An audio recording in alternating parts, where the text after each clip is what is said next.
Bismillahirrahmanirrahim. Hai, Assalamualaikum. Welcome back to Cengkih Channel. Terima kasih akak ucapkan kepada semua kerana sentiasa memberi support untuk channel ni.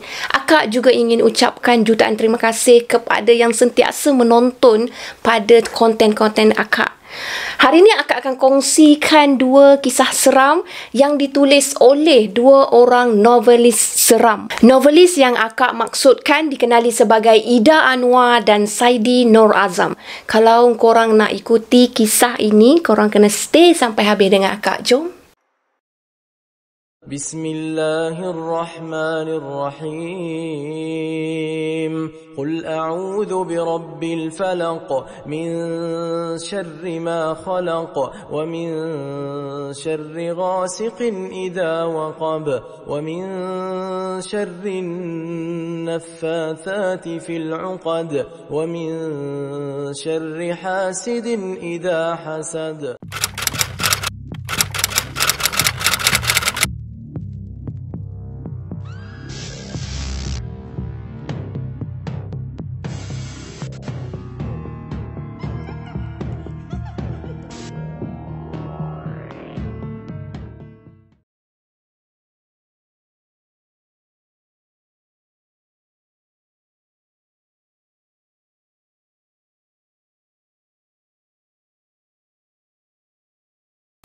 Akak mulakan dengan kisah yang pertama. Kisah yang pertama ini ditulis oleh novelis yang dikenali sebagai Ida Anwar. Kisah yang berkaitan dengan Dachshund biru. Kalau korang ada ingat, sebelum ni akak pernah ceritakan satu kisah, sama juga kisah mengenai Dachshund biru berhantu. Macam itulah hasil penulisan perkongsian daripada Puteri Ledang. Tapi kali ni, Dachshund biru yang akak akan ceritakan ni dia sangat berbeza. Kalau korang dengar betul-betul, memang Dachshund biru kali ni dia sangat menyentuh hati. Jadi, jom akak mulakan penceritaan akak. Kisah dia macam ni. Tidak dinyatakan tahun bila kejadian. Tapi kejadian ni berlaku kepada sepasang suami isteri yang ingin pulang ke kampung untuk menyambut Syawal. Nak sambut hari raya lah, macam tu lah. Jadi sepasang suami isteri ni dikenali sebagai Kamal dan Marina. Mereka ada anak seorang. So, Kamal ni biasanya dia akan pulang awal ke kampung halaman. Tapi entahlah kali ni first time dia tak dapat nak balik awal, tak dapat nak bersama dengan ahli keluarga untuk standby nak sambut raya kan. So Marina ni terpaksa bertabah lah tunggu kat rumah. Jadi masa tu Kamal dibagi tahulah dekat Marina, kita tak dapat balik awal ya yang, tahun ni abang kena standby malam raya baru boleh kita gerak. Macam tu lah. Jadi malam raya tu lah baru mereka boleh balik kampung. Sedih jugalah hati dia sebab first time kan akak cakap tadi kan. Selalunya memang dia akan balik ke kampung. Tapi Marina ni bagus tau. Dia tak nak berfikiran sedih macam tu lah. Tak apalah bang, tak kisah pun, kata Marina. Dia tak kisah sebab kalau terpaksa balik lambat pun, dia masih boleh bersiap di rumah dahulu. Maksudnya dia akan masak dulu apa yang patut untuk dibawa pulang ke kampung mertua dia nanti. Siang tu dia bertunggu selumus lah. Marina ni memasak rendang, merebus ketupat nak bawa balik ke rumah mertua dia. Sementara dia nunggukan Kamal ni balik. Bila Kamal dah balik je, dia dah habis kerja kan, mereka pun bersiap lah nak balik ke kampung. Atas kereta ni dah standby kan, dah start enjin semua, barang dah masuk, bonet semua.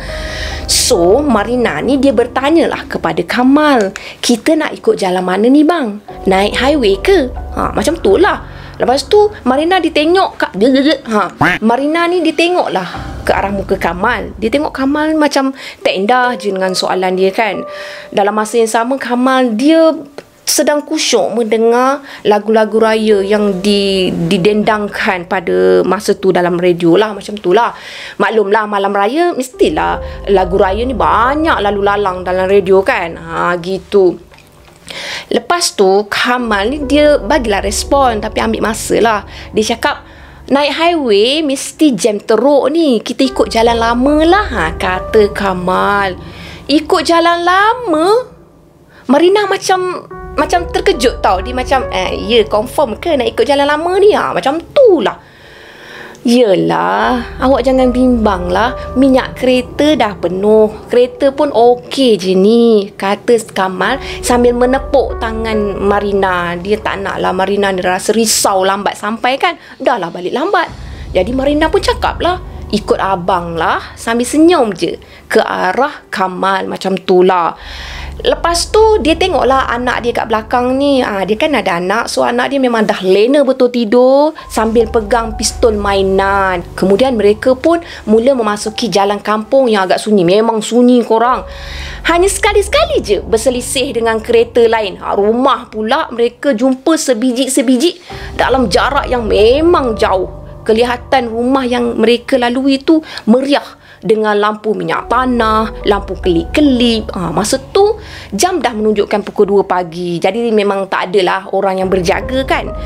Ketika melalui sebuah selekoh macam tu, Marina dipandang ke arah Kamal tau. Dia tengok ke Kamal. Sebenarnya dia nak memastikan Kamal tu tak mengantuk. Niat dia memang nak fokus pada Kamal.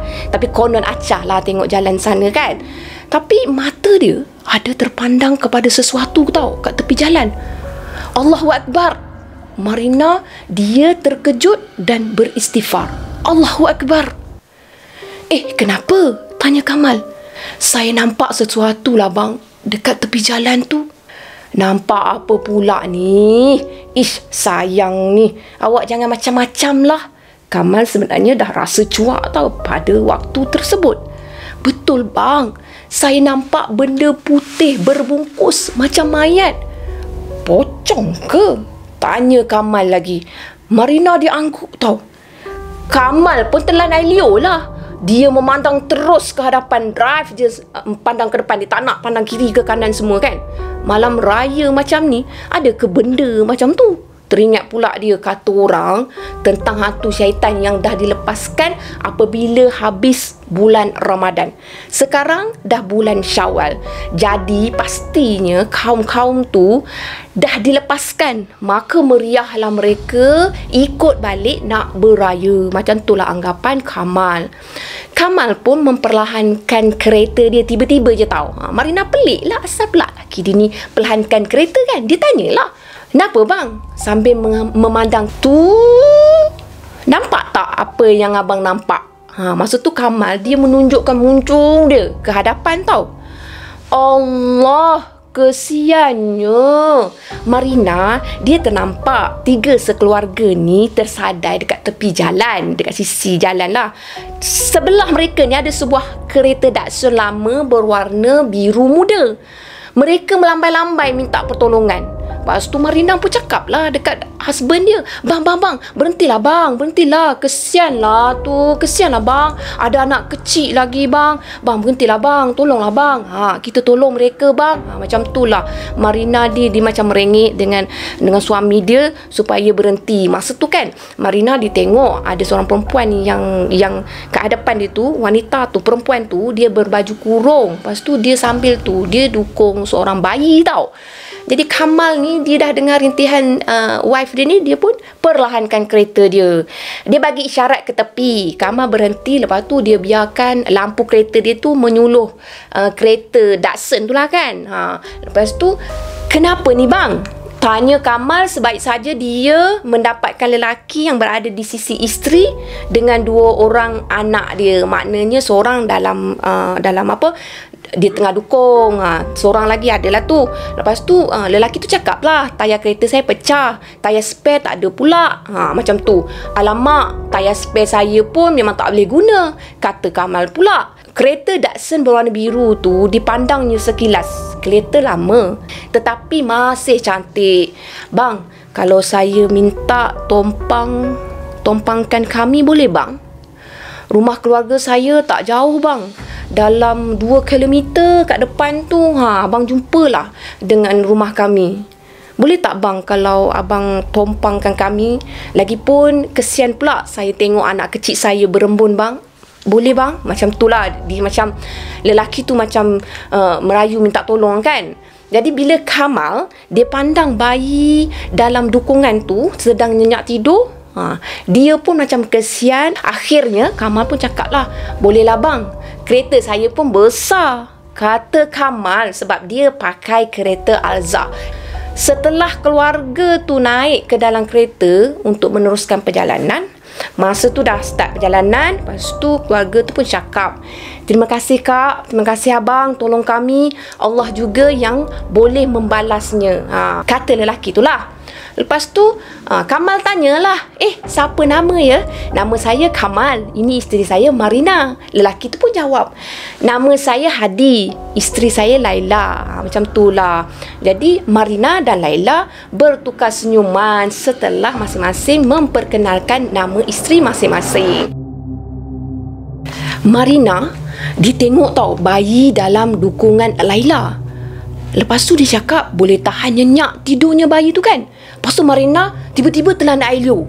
Dia segera pandang ke hadapan, tak cakap apa, hanya Kamal je yang melayan Hadi berbual tau. Jarak 2 kilometer terasa sangat jauh buat Marina, tapi tak pula pada Kamal. Nanti bila balik, singgahlah bang kat rumah saya, kata Hadi. Marina menoleh sekilas kepada 3 beranak. Tadi 3, sekarang 4 akak ni mambiul. Marina dah menoleh kepada 3-4 beranak kat bawah tadi yang dah turun daripada kereta. Laila tersenyum. Tak tahulah kenapa Laila dia macam senyum sinis je pada Marina pada waktu tersebut, seolah-olah ingin bagi tahu pada Marina, dah tahu ke kak? Macam tu. Dalam perjalanan, Marina dia diam 1000 bahasa. Dia tak tahu macam mana nak mulakan cerita. Dia bimbang. Kalau Kamal ni marah pada dia, dia tak nak Kamal ni marah pula. Tapi dia mesti bercerita dengan Kamal apa yang dia dah lihat. Dia pun perlahan cakap, bang, Marina memanggil Kamal lah. Kenapa? Mengantuk ke? Kata Kamal. Tidurlah, sejam lagi kita sampailah. Bukan, segar mata saya ni bang. Lepas tu Kamal pun cakap, habis tu kenapa? Keluarga Daksen biru tadi tu bang, betul ke manusia bang? Betul lah. Dah kenapa awak ni? Kalau manusia, kenapa bayi yang dikandung Laila tu batu nisan bang? Kata Marina perlahan aja. Awak ni sayang, mengantuk sangat ni. Kamal ketawa tau. Dia senyum je. Buat lawak pula awak pagi-pagi ni ya. Allah bang, betul lah bang, saya nampak jelas. Bayi Laila tu batu nisan sebenarnya bang. Dia pandang saya pun lain macam aja. Dia pandang saya sinis je bang. Abang percayalah cakap saya ni bang. Beria-ria Marina ni cuba meyakinkan kepada Kamal, tapi Kamal dia tak nak percaya. Masa tu kan kecil hati Marina tahu dengan Kamal, tapi dia bersabar. Hari raya mereka sambut dengan meriah di kampung halaman Kamal. Mana dah sampai ke kampung halaman Kamal.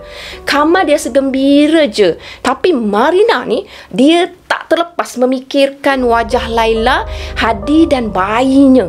Asyik teringat je. Marina ni dia tak pula bagi tahu kepada Kamal tentang perasaan hati dia tu. Dia bimbang, dia sedup tak. Dia takut Kamal ketawakan lagi pada dia. Kamal tak percaya pada dia. Jadi masuk on the way nak balik lah. Mereka dah habis raya semua. Mereka nak balik semula ke rumah mereka. Lepas tu Kamal dia bagi tahulah kepada Marina, kita singgah sekejap lah rumah Hadi dan Laila. Macam tu. Kamal ternyata masih tidak percayakan apa yang diberitahu atau dijelaskan oleh Marina tau. Awal lagi ni, baru masuk waktu isyak. Boleh kita tumpang solat di rumah Hadi nanti? Kata Kamal lagi. Marina dia diam je. Diam tak bersuara, tak cakap apa pun. Mereka singgah tau di rumah yang sama. Mereka turunkan Hadi dan Laila. Hanya ada 2 orang tua yang sudah agak uzur menyambut kedatangan mereka. Kelibat Hadi dengan Laila memang tak ada pada masa tu. Jenuh lah dia orang cuba intai, memang tak ada. Lepas tu pakcik tu pun tanya, anak ni siapa? Macam tu lah. Dah bongkok sabut tau. Tak tahulah, mungkin bapa Hadi tau. Saya ni kawan Hadi pakcik, jawab Kamal. orang tua tu pun mempersilakan mereka sekeluarga masuk ke dalam rumah. Dalam rumah tu memandanglah mereka di sekeliling. Dalam kawasan rumah tu, maksudnya dekat ruang tamu tu kan. Masa tu kan ada atas rak tu gambar Datsun biru tu bersama dengan Hadi dan Laila. Macam itulah sekeluarga kan. Lepas tu Kamal pun cakap lah kepada Marina, kan abang dah kata tengok tu gambar Hadi. Kata Kamal, kawan Hadi dari Kuala Lumpur ke? Dah lama benar kawan-kawannya tak datang bertandang sejak Hadi dah tak ada. Kata Mak Hadi pula. Marina pun dia mula rasa tak sedap hati tau. Apa maksud Mak Hadi ni tentang sejak Hadi tak ada? Kamal dia tak perasan tau pada perkataan tu. Tak makcik, pakcik, saya baru je kenal Hadi malam raya lepas. Terjumpa dekat dengan selekoh area tangki air kereta yang rosak. Macam tu lah saya tumpangkan sampai ke sini, kata Kamal. Marina perasan tau orang tua Hadi berpandangan antara satu sama lain. Nak Mak Hadi, dia memang dah berubah masa tu, dia dah menangis. Kenapa ni makcik? Terkejut Kamal tu. Tiba-tiba makcik tu menangis. Betul ke kamu tumpangkan Hadi dan Laila balik ke sini malam raya lepas? Tanya ayah Hadi dalam nada dah memang berombak-ombak macam tu. Dah sebab. Betul lah pakcik. Kalau tak, saya takkan singgah jenguk Hadi kat sini. Lagipun Hadi yang minta kami singgah kalau kami nak balik ke rumah. Allahu Akbar. Ayah Hadi ni diraup tahu wajah dia dengan kedua belah tangan dia. Kenapa ni pakcik? Kenapa makcik menangis? Tanya Kamal. Marina pun dia dah macam boleh mengagak tahu apa yang sebenarnya berlaku. Bagus Marina ni, dia cepat pick up. Setiap tahun, selama 15 tahun, itulah yang berlaku. Selama itu jugalah kami menerima tetamu dengan cerita yang sama. Menumpangkan Hadi pulang bersama Laila dengan bayi dia. Macam tu pakcik cakap. Maksud pakcik, malam raya 15 tahun yang lepas, memang kereta Datsun biru milik Hadi tersadai dekat tepi jalan. Dia minta tolong dengan orang yang lalu lalang. Tapi orang yang berhenti untuk bantu dia tu orang yang salah. Hadi dibunuh dengan sangat kejam dekat situ. Laila diperkosa. Lepas tu dibunuh juga dengan sangat kejam. Bayi mereka, yang ni yang pakcik memang tak sampai hati. Bayi mereka disembelih tanpa belas kasihan. Ya Allah! Kamal pula meraup wajah dia. Jadi siapa sebenarnya yang dia bawa balik ke rumah ayah dan Mak Hadi? Dia macam pelik tau. Siapa sebenarnya? Setiap tahun ada je yang datang bertandang sebagai kawan Hadi. Setiap tahun ada sahaja yang menemui Datsun biru tersadai tepi jalan malam raya. Macam yang kamu jumpa. Dah hampir 15 tahun begitu. Malahan mereka yang bertemu dengan Hadi pun dah jadi kawan pakcik, kata bapa Hadi. Jadi beberapa hari lepas, saya bawa siapa? Tanya Kamal. Mustahil hantu dia nak bawa. Mungkin roh kot yang tak tenteram. Apa nak dikatakan? Mereka meninggalkan keluarga Hadi dengan 1000 persoalan yang bermain di fikiran. Tak mampu mereka nak jawab. Kun fayakun. Semuanya pasti bersebab. Dan dengan izin Allah juga. Sebelum habis bulan Syawal, Kamal ni dia teringin nak bertandang sekali lagi ke rumah keluarga Hadi. Dia pun ajak Marina, yang jom kita pergi melawat mak ayah Hadi kan. Kali ni dia pergi waktu siang. Rumah keluarga Hadi ni masa tu kelihatan sangat usang tau korang. Daun-daun berselerakan, dinding papan rumah semua terkopak, sana sini tergobek, terlubang. Kamal dengan Marina pun saling berpandangan. Mustahil lah bang, kita salah rumah. Betul lah kat sini. Lepas tu adalah someone ni, dia nampak tahu Marina dengan Kamal ni dia macam tertanya-tanya macam orang jauh kan. So someone tu pun cakap lah, anak berdua ni cari siapa dekat sini. Lepas tu someone yang akak maksudkan tu lelaki. Lepas tu Marina dengan Kamal pun cakap, ini rumah arwah Hadi kan pakcik? tanya Kamal kepada lelaki tu. Memang ini rumah arwah Hadi, tapi dah 15 tahun arwah pergi. Orang tua Hadi ada lagi kan pakcik? Mana orang tua Hadi? Macam tu dia tanya kan. Oh, orang tua Hadi pun dah meninggal. Dah 10 tahun yang lalu meninggal, kemalangan jalan raya. Suami isteri tu meninggal dunia dekat situ juga, dekat tempat anak dia meninggal. Kenapa nak? Macam tu pakcik tanya, macam tu lah. Kamal dengan Marina pun dia saling berpandangan. Macam terkejut lah, memang terkejut. Dua peristiwa aneh yang menimpa mereka ni memang menjadikan mereka tertanya-tanya tau. Kenapa mereka diduga macam tu? Apa sebabnya mereka ditunjukkan perkara yang kalau kita fikir memang tak masuk di logik akal. Tapi itulah realiti yang mereka alami. Hanya Allah yang tahu apa sebenarnya yang terjadi. Dua peristiwa di hari raya yang memberi kesan kepada Marina dan Kamal. Allah Maha Kaya dan Allah lah yang Maha Besar.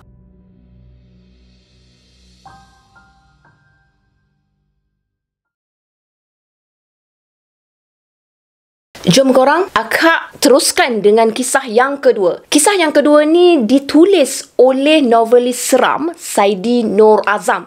Kisah mengenai misteri Bukit Bauk. Memang suka sikit akak nak sebut. Okey, kisah misteri Bukit Bauk ni dia tak adalah terlalu seram, tapi dia agak menyayat hati. Macam itulah akak cakap awal-awal tau.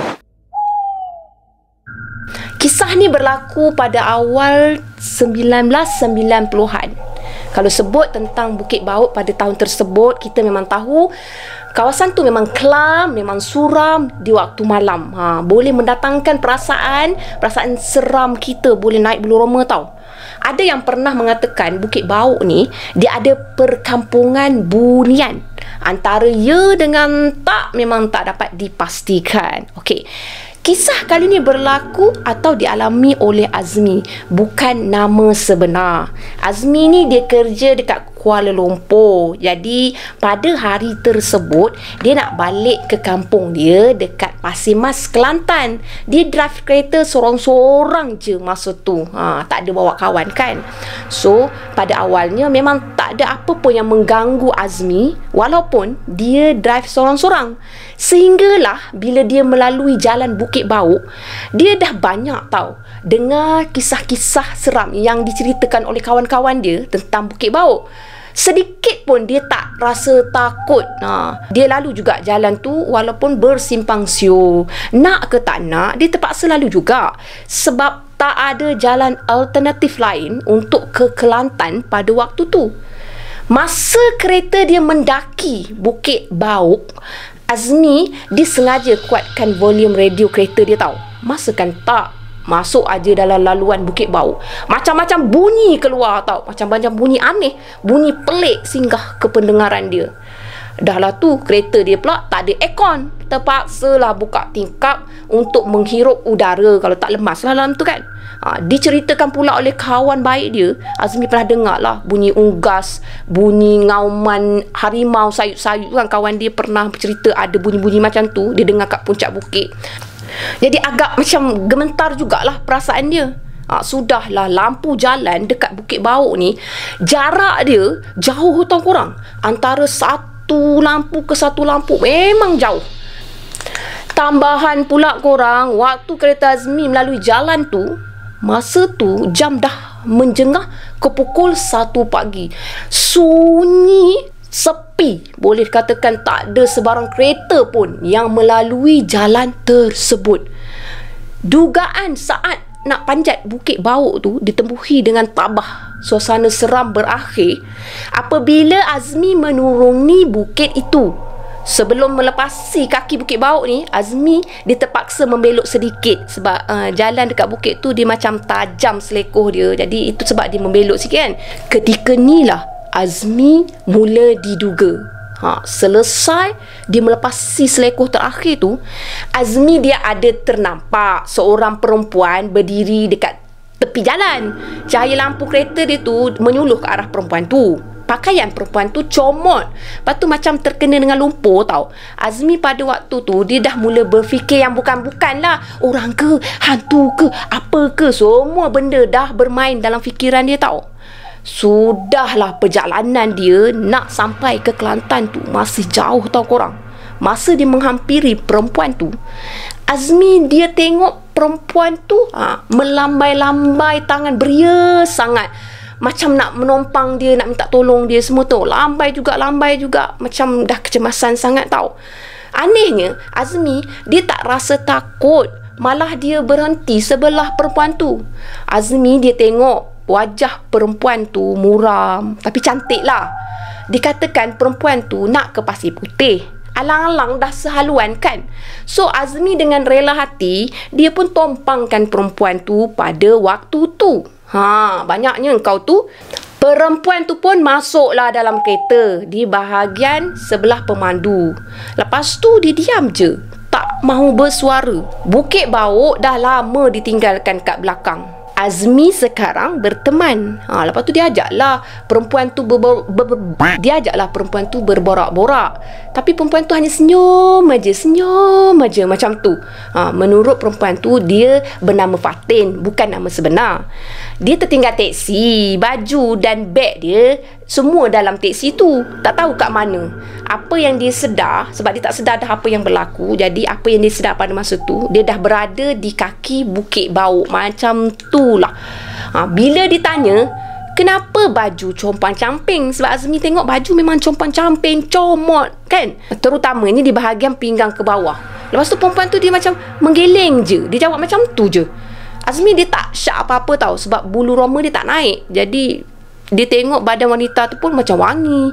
Penampilannya walaupun sikit kotor, tapi perempuan tu pakai baju kurung lengkap apa semua kan. Jadi pada firasat Azmi, orang lah kan, dia tak ada rasa macam hantu. So Azmi dia banyak mendengar sebenarnya kisah hantu menumpang kereta orang.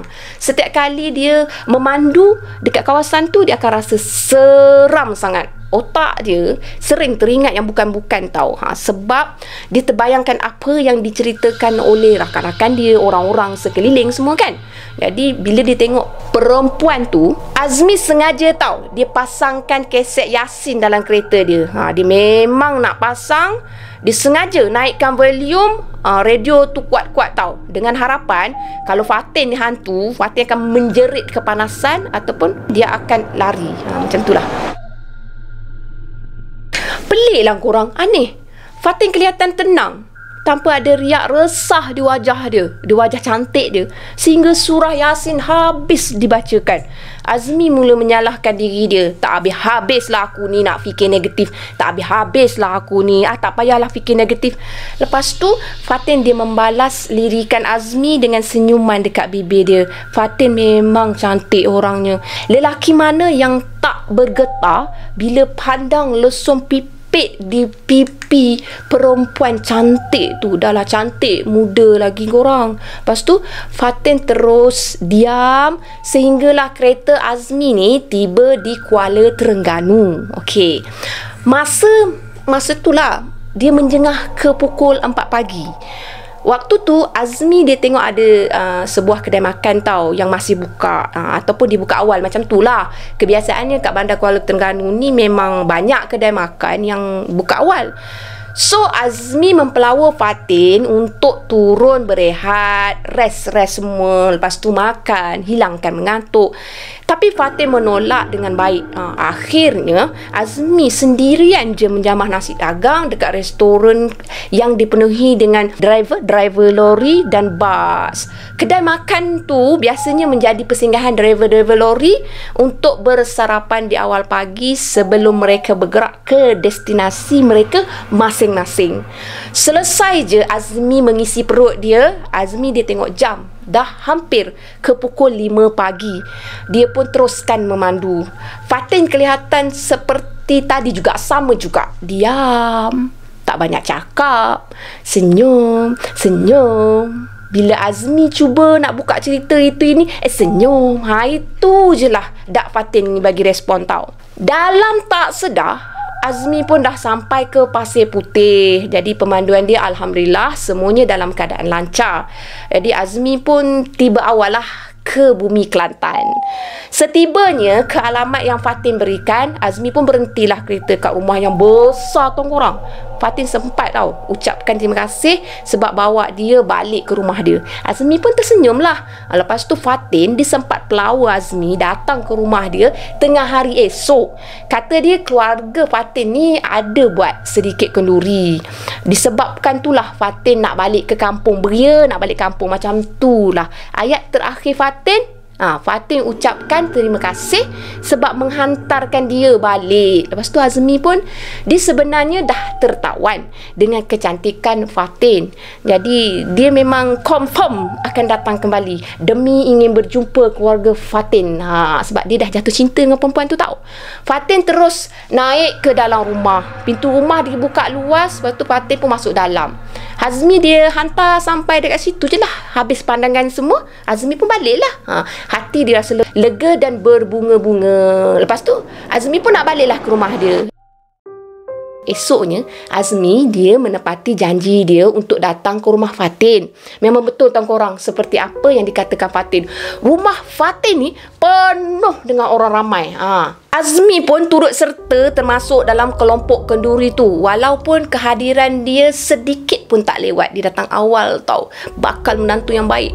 Orang dah mula bersantap pada waktu tu. Azmi sempat jugalah dia intai-intai dalam rumah kan. Dia cari mana pula Dak Fatin ni, mana Dak Fatin. Masa tu hanya terlibat orang tua je yang ada. Akhirnya Azmi tunggu sampailah ke petang. Bila keadaan kat situ dah agak reda, dia menyapa salah seorang lelaki tua kat situ yang disangkakan mungkin tu bapa Fatin kot. Tercengang lah korang lelaki tua tu apabila Azmi bertanyakan tentang anak dia Fatin. Ditanya balik dekat Azmi, dah lama ke anak ni kenal dengan anak pakcik?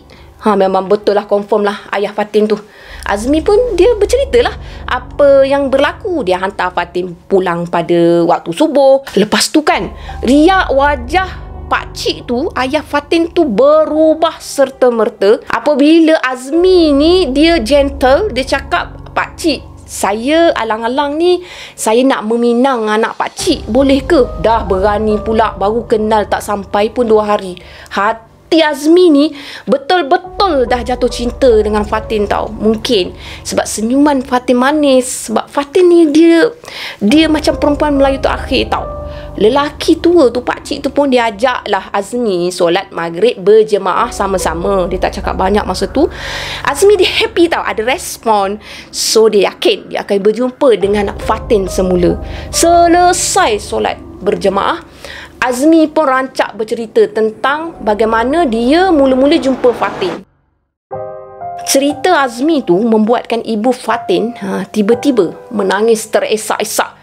Terpaksa diredakan oleh adik perempuan Fatin tau. Azmi hairan lah sebab dari petang sampai ke malam wajah ayu cantik manis Fatin tak kelihatan pun. Sebab Azmi tak sabar nak jumpa Fatin. So dia bertanyalah kepada ayah Fatin, mana Fatin pakcik? Dari tadi saya tak nampak pun dia.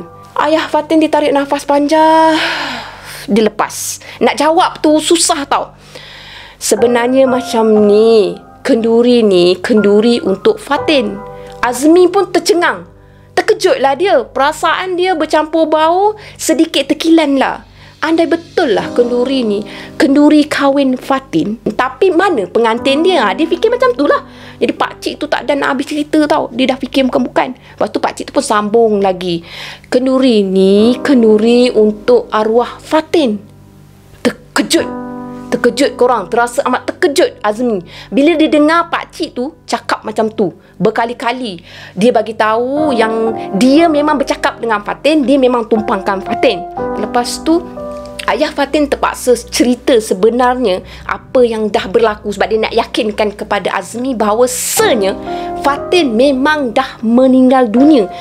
ayah Fatin ni cuba untuk sorok tahu apa yang berlaku, tapi dek kerana Azmi ni excited sangat, dia macam tak percaya.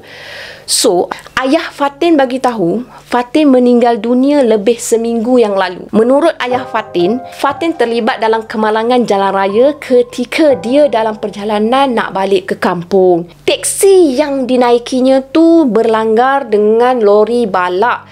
Sebaik saja turun dari Bukit Bauk. Macam itulah. Yang sedihnya, mayat Fatin tersepit dengan kayu balak.